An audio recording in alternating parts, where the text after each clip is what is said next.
आइए इंग्लिश और उर्दू में 1 यानी 1 से लेकर 20 यानी 20 तक गिनती सीखते हैं।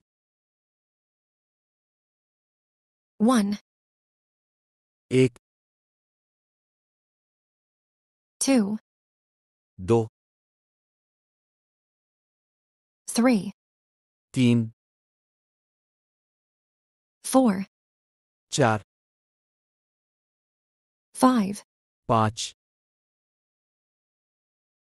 6, 6,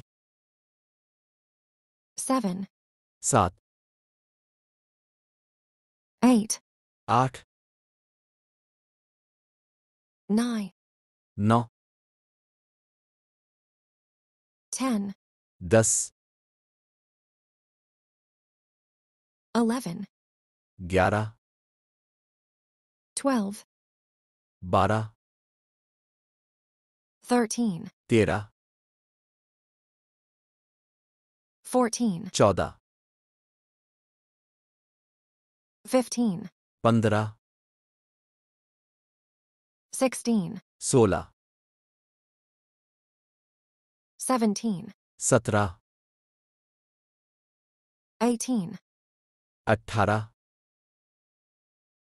19, 19, 20, 20,